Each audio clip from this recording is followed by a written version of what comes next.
morning. It's another edition of Monday Morning Marketing Mojo. Today we talk about lead scoring, specifically what it is and how to effectively implement it. So at a quick glance, lead scoring is a point-based model where you attribute points based on activity, who a person is, or who a company is, to give a lead or contact a score. That score is then used to determine how hot a lead is and who sales should specifically follow up with.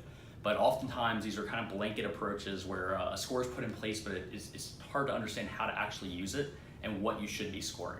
So what we're gonna do is give you a quick insight into how we do lead scoring, how we set it up for our clients, and some things to consider when building your own lead scoring model. So the first thing is understanding what the overall range is. The idea here is keep it simple, make it something where you can easily understand what's a cold lead, what's a hot lead, and more importantly, when should sales actually talk to a lead based off that model. The way that we actually put this in place is we look at the full buying process. So we look at awareness, consideration, decision, and then when someone becomes a customer. And we use lead scoring specifically to mark the progression from the awareness stage, which is when a prospect is actively seeking an answer to something, to consideration when they're actually looking at your solution versus a competitive solution. Lead scoring actually dictates and automates that change from one stage to the next. We use SharpSpring as our marketing automation platform, and when a lead score when a contact's lead score hits a certain number, that switch automatically happens. Obviously, you got to have a lead scoring model set up in the background, and that's got to be correct in order for it to be effective. But that's a real life example of how we actually use lead scoring and what it means from a sales process standpoint.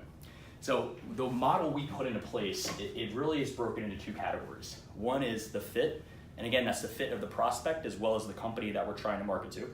And then the other is engagement. What activity has taken place and what's the point algorithm for that specific activity.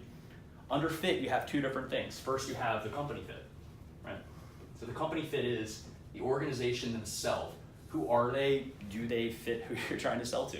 So things to consider here are, location. So we'll say geo. Industry is obviously huge. If you've got a target industry you focus on, you want to score additional points for that.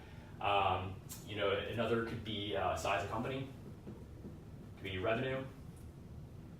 You get the idea. There's a lot of different metrics here, pretty typical ones for the B2B space. The important thing is to consider what positive points you want to attribute for certain activity and also what negative points. A lot of times when people put a lead scoring model in place, they totally forget to put negative points for things. But for us, for example, we focus on the IT sector. If somebody came in that was a small business that does, say, insurance, right? We're probably not a good fit for them. So as a result, we would actually have negative points attributed to that.